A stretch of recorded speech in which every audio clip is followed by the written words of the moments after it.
आइए देखते हैं paper BA first semester examination 2022-23 history, जो कि आपका कल पेपर है हिस्ट्री का, तो उसे देख लेते हैं। इसमें जो पेपर किस तरीके से आएगा उसका प्रारूप है, ये कैसे कैसे क्वेश्चन आएंगे। तो ये जो हमारा है प्रारूप है, यानी पेपर आने का तरीका क्या होता है, कैसे आएगा। तो पेपर का हमारा यहाँ नाम हो गया ancient and early medieval India, ठीक है, यानी कि प्राचीन एवं प्रारंभिक मध्ययुगीन भारत, यानी प्राचीन मध्ययुगीन भारत लेकर ये 1206 तक का है। इसमें हमने स्टडी किया है फर्स्ट सेमेस्टर में। अब प्रारूप देख लेते हैं कैसा प्रारूप आएगा। देखिए 3 घंटे समय दिया होगा, 75 मार्क होंगे आपके। फिर आप यहाँ पर नज़र डाल दीजिएगा। अटेम्प्ट क्वेश्चन सेक्शंस, आपको सारे सेक्शन करने हैं, सभी खंडों को हल करना है आपको। यहाँ ने हल कीजिए। खंड ए है, और आप लोग सभी लोग हमारे व्हाट्सएप ग्रुप पर फर्स्ट सेमेस्टर वाले फर्स्ट ग्रुप पर अपने जितने एग्ज़ाम हुए हैं उनके सभी फ़ोटो स्कैन करके सेंड कर दीजिएगा। थर्ड सेमेस्टर वाले जो हैं वो हमारे थर्ड सेमेस्टर ग्रुप पर जितने पेपर हुए हैं अभी तक आपके ग्रेजुएशन में, फर्स्ट सेमेस्टर हो चाहे थर्ड सेमेस्टर हो, सभी के जो फ़ोटो क्लिक करके आप पेपर के सही तरीके से हमारे थर्ड सेमेस्टर वाले थर्ड सेमेस्टर ग्रुप पर सेंड कर दें, और फर्स्ट सेमेस्टर वाले फर्स्ट पर ग्रुप सेंड कर दें, जितने भी पेपर आपके हुए हैं। और आपका पॉलिटिकल का भी आ जाएगा शाम को, आज ही डेट में।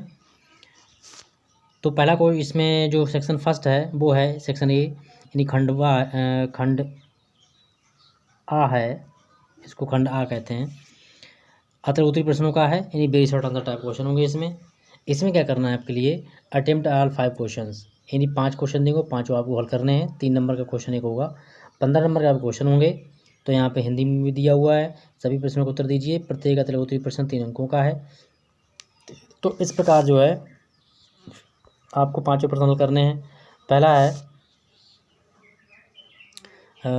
विच is the oldest epic Indian Arya, यानी भारतीय आर्यों का सबसे बड़ा ग्रंथ कौन था, ये सबसे प्राचीन ग्रंथ कौन सा था। तो जो इंग्लिश वाले हैं वो इंग्लिश की लैंग्वेज में अपना पेपर का आंसर देंगे, और हिंदी वाले जो लोग आप लोग हैं तो हिंदी वाले अपना हिंदी में आंसर देंगे, ठीक है। और इस प्रकार से पहला क्वेश्चन आपके समझ में आ गया होगा। अब सेकंड क्वेश्चन है who is the founder of Sindhu culture, यानी सिंधु सभ्यता जो थी उसके निर्माणकर्ता कौन थे, ठीक है। क्वेश्चन पढ़ लेना, इनमें से क्वेश्चन आपको मिल जाएंगे 100%। और जो हमने वीडियो कल अपलोड किया है उसी से क्वेश्चन सारे आएंगे, कोई क्वेश्चन से बाहर से आने वाला नहीं है, वही आप क्वेश्चन देख लीजिएगा। और who is the first emperor of the Maurya वंश, यानी मौर्य वंश का प्रथम जो शासक था वो कौन था, या सम्राट कौन था, तो देख लेते हैं। मौर्य वंश का प्रथम सम्राट कौन था, ठीक है। व्हाट इज उपनिषद क्या हैं, तो ये आपका प्राचीन सभ्यता से शिक्षा से क्वेश्चन है ये। व्हेन डिड अशोका डाई, यानी अशोक की मृत्यु कैसे हुई, ठीक है। क्वेश्चन 5 कंप्लीट हो गए। खंड हमारा है यहाँ पे सेक्शन बी है, यानी खंड बा है। इसमें आप पढ़ेंगे शॉर्ट आंसर टाइप क्वेश्चन, यानी कि लघुत्तरी प्रश्न होंगे इसमें। नोट एट नोट है आपका attempt any 2 questions out of the following, each question carry 7.5 mark, यानी प्रत्येक आपको केवल 2 प्रश्नों के उत्तर देने हैं, और प्रत्येक प्रश्न जो है वो आपका 7.5 नंबर का है। तो पहला क्वेश्चन है आपका राइट ए शॉर्ट नोट आर्ट कलिंग बार जो युद्ध हुआ था कलिंग युद्ध, उस पर आपको टिप्पणी लिखनी है, ठीक है। 7.5 नंबर का क्वेश्चन है ये आपका। और इसी प्रकार से आगे बढ़ते हैं। क्वेश्चन नंबर 7 है। 7 क्वेश्चन कह रहा है what did impression of Arabian victory in Sindh, यानी सिंध जो था, हिंदी में देख लेते हैं, सिंध था जो राज्य है उस पर अरब विजय का क्या प्रभाव पड़ा, ठीक है। जो अरब लोगों ने उस पर विजय की प्राप्त की थी तो उसका वहाँ पर क्या प्रभाव पड़ता है। फिर अगला क्वेश्चन हमारा है राइट इन डिटेल, यानी विस्तार पूर्वक समझाइए in Hindus great confidence in Lord, यानी कि हिंदुओं का लॉर्ड शंकर, भगवान शंकर में हिंदुओं की आस्था को समझाइए, यानी कि बहुत आस्था रखते हैं हिंदू लोग भगवान शंकर में, तो वो आपको बताना है। अब हम आ गए हैं खंड सा पर, और बहुत जल्दी आपको समझा दे रहा हूँ क्योंकि पूरा पेपर इसी में है। और आपका जो प्रैक्टिकल का डाउट था किसी का, तो प्रैक्टिकल सब्जेक्ट जो होते हैं वो अलग होते हैं, लिटरेचर में प्रैक्टिकल नहीं होता है। प्रैक्टिकल होगा तो आपका फाइनल ईयर में होगा, या फिर जाके आपका जैसे पीजी होता है, पीजी में जो आपका फाइनल सब्जेक्ट होता है उसमें वो वाइवा पूछते हैं, ठीक है। अभी फर्स्ट सेमेस्टर या सेकंड सेमेस्टर थर्ड सेमेस्टर में किसी का वाइवा सब्जेक्ट में नहीं होता है, केवल जैसे ज्योग्राफी है आपका उसका प्रैक्टिकल होता है, ठीक है।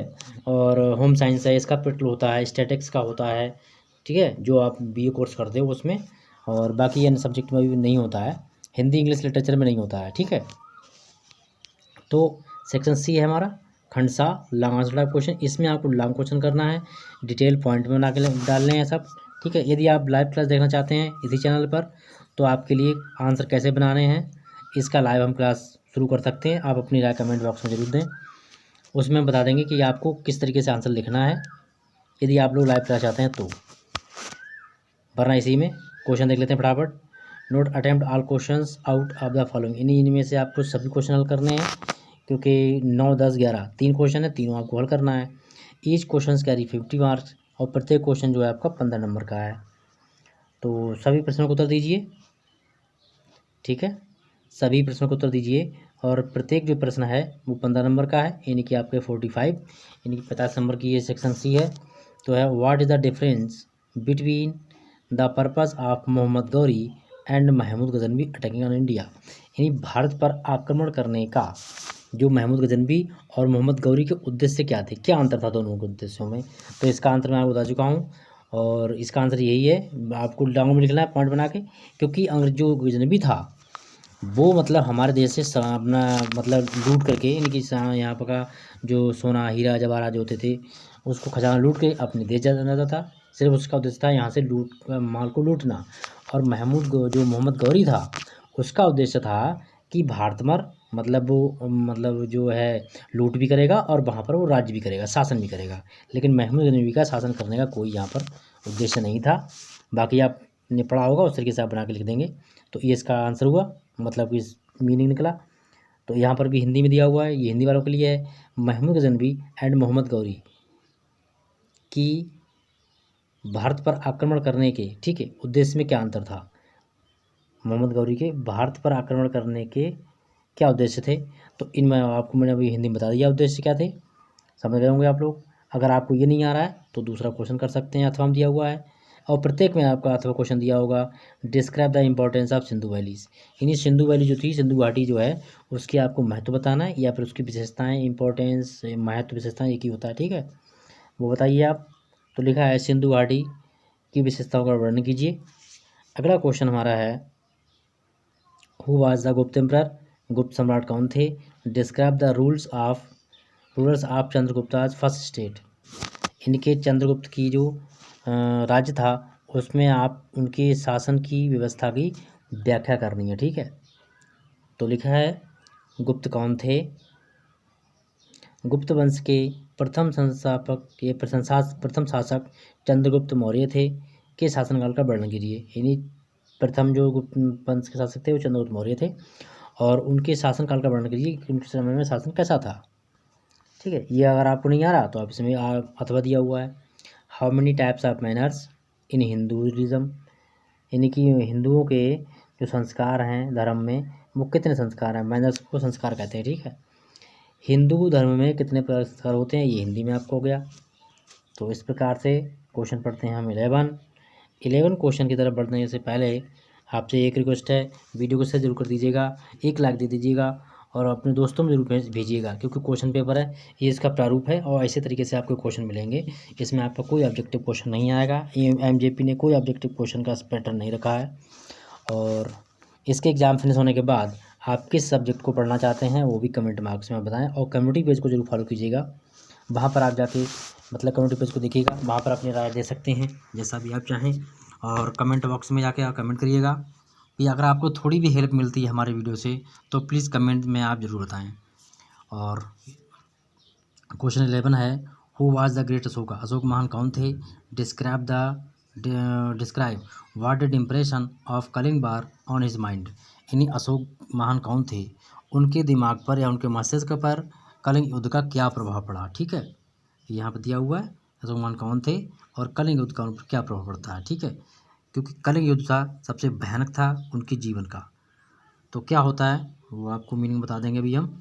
कलिंग युद्ध जब होता है तो उसके बाद क्या होता है, कलिंग युद्ध में सबसे ज़्यादा सैनिक मारे जाते हैं, और जो कलिंग युद्ध जगह होती है राज्य, उसकी लगभग 60% जो जनसंख्या है वो युद्ध में मारी जाती है।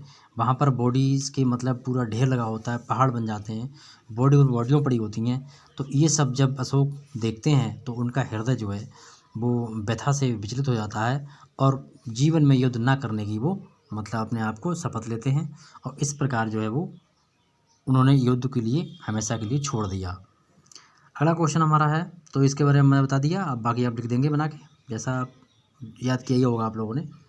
और समय के अभाव में जो है आपकी प्रिपरेशन हिसाब से नहीं हो पाई है, लेकिन थर्ड सेमेस्टर जो सेकंड सेमेस्टर आएगा उसमें आपकी फुल प्रिपरेशन कराएंगे हम लगातार कंटिन्यू तरीके से। तो describe the meaning of history, यानी इतिहास का अर्थ बताते हुए through the history light on the Indian concept, यानी कि जो इतिहास है उसका आप मीनिंग बताएं और मीनिंग बताते हुए जो है क्या करेंगे आप उसके इतिहास की भारतीय अवधारणा पर प्रकाश डालिए। इनकी इतिहास का अर्थ बताना है आपको, मीनिंग बताना है और इतिहास की भारतीय अवधारणा पर प्रकाश डालना कि इतिहास के बारे में भारतीय इतिहास की जो अवधारणा है वो क्या है। तो इस प्रकार से ये क्वेश्चन पेपर था, कंप्लीट कर दिया हमने। मिलते हैं नेक्स्ट वीडियो में और पॉलिटिकल साइंस का वीडियो भी आपको शाम तक मिल जाएगा। या तो आपको इम्पोर्टेंट क्वेश्चन मिलेंगे और या फिर आपको मिलेंगे इसमें से रिलेटेड आपको मतलब ये जो पेपर का प्रारूप होगा क्वेश्चन पेपर मिल जाएगा। और हिस्ट्री जो थर्ड सेमेस्टर की है, आप थर्ड सेमेस्टर प्लेलिस्ट ओपन करिए, वहाँ पर बहुत सारे वीडियो अपलोडेड हैं आपके लिए, उसी से क्वेश्चन आपके फंसने वाले हैं। और इस क्वेश्चन को, इस पेपर को भी आप वीडियो को शेयर कर दीजिएगा, क्योंकि जो क्वेश्चन हमने आपको अपलोड कराए हैं उन्हीं क्वेश्चनों में से क्वेश्चन आएगा, एक भी क्वेश्चन बाहर से आने वाला नहीं है।